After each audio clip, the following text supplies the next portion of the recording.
In this video, we will cover the topic of reimbursable expenses as it relates to other types of compensation in an architectural firm.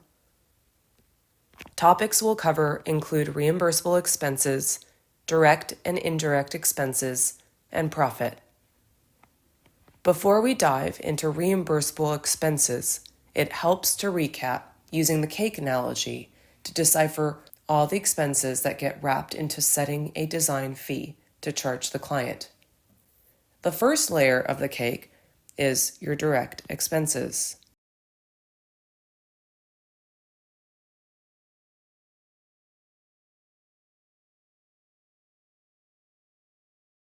This is also project-related work.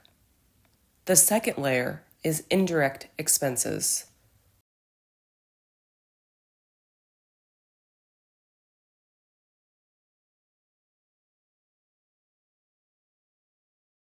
This layer is not project-related.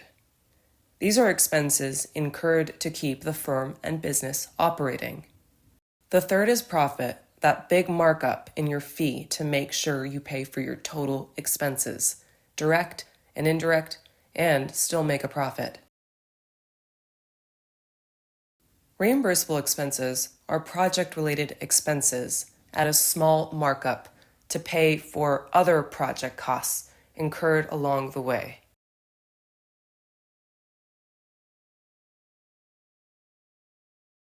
Reimbursable expenses are defined as project-related expenses that are invoiced to the client in addition to the fees for service captured in direct expenses.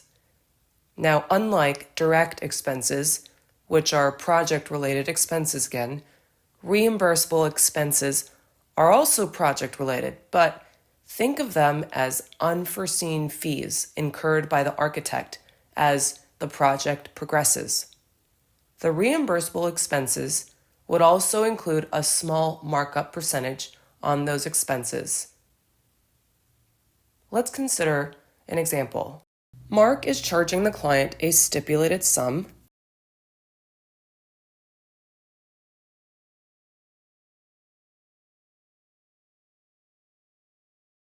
of $10,000 for the design of a small office space in another city.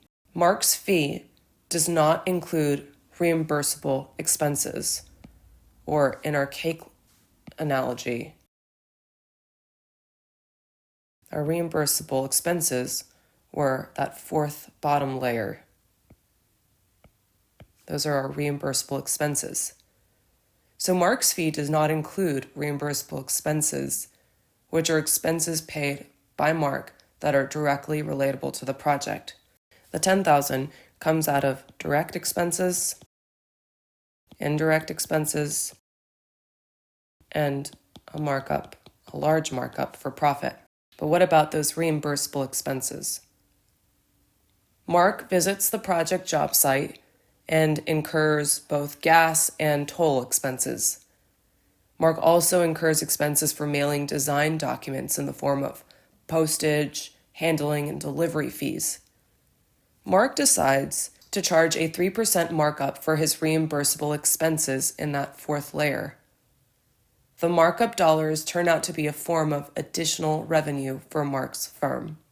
The total fee would then be the $10,000 plus the amount of reimbursable expenses incurred in that fourth layer, added a 3% markup, and that would be the total stipulated sum fee that Mark would charge the client.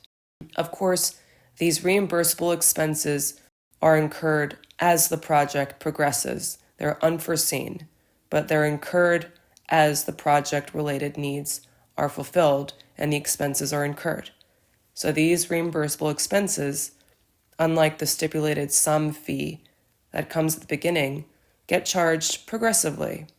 The B-101 contract, section 11.8.1, provides a list of compensation for reimbursable expenses and how much the architect will charge for those expenses. Let's look at this list closer. Point 1, transportation and authorized out-of-town travel and subsistence.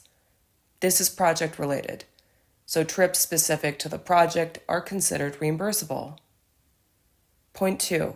Long-distance services, dedicated data and communication services, teleconferences, project websites, and extranets.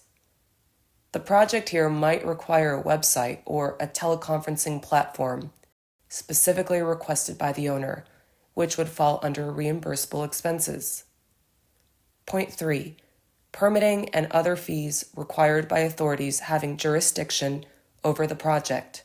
The process of filing permits will also incur charges, as well as any other fees in that project's local jurisdiction. Architects pay these fees upfront to keep the project going, but this is also reimbursable. Point 4. Printing reproductions, plots, and standard form documents. The architect may negotiate part of its basic services, a set number of document sets to be provided. But anything outside of that term, related to printing and plotting, is considered reimbursable. Point 5. Postage, handling, and delivery. Expenses incurred for mailing specific project documents are also reimbursable. Point 6. Expense of overtime work requiring higher than regular rates, if authorized in advance by the owner. While the architect's team may need to work overtime on a critical day that coincides with a holiday or working on the weekend, this too is reimbursable. Point 7. Renderings, physical models, mock-ups, professional photography, and presentation materials requested by the owner or required for the project. These are not considered under an architect's basic scope of services and are therefore considered reimbursable. Point 8. If required by the owner and with the owner's prior written approval, the architect's consultant's expenses of professional liability insurance dedicated exclusively to this project, or the expense of additional insurance coverage, or limits in excess of that normally maintained by the architect's consultants. This is saying that the owner pays the architect for additional costs incurred by the architect for any additional insurance coverage, either for the architect or for the consultants, outside of the normal or the usual professional liability insurance coverage. This too is reimbursable by the owner. Point 9. All taxes levied on professional services and on reimbursable expenses. This is project related, and any taxes incurred would also be reimbursed by the owner. Point 10. Site office expenses. This too is any job site office expense, which is reimbursable. Point 11. Registration fees and any other fees charged by the certifying authority or by other entities as necessary to achieve the sustainable objective. This is really any type of fee related to achieving sustainability objectives outlined by the owner. These too are reimbursable. And finally, point 12. Other similar project-related expenditures. This just means all project-related expenditures that are not part of that initial fee or captured in the architect's basic scope of services are to be reimbursable by the owner. In summary, reimbursable expenses are project-related expenses with a small markup.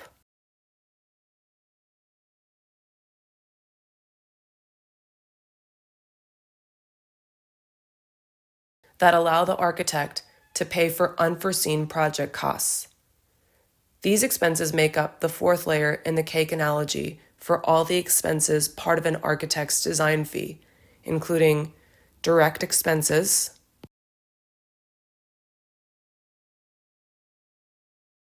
and indirect expenses.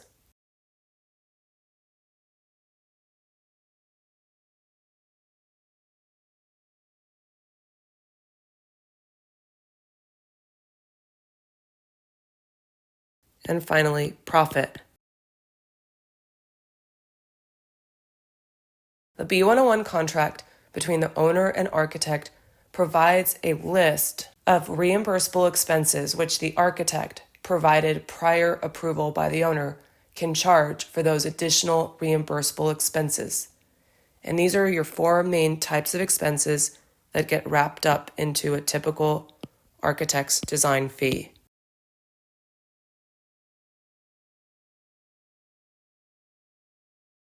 In the next video, we'll discuss the topic of using the net multiplier to capture a more accurate design fee to charge clients.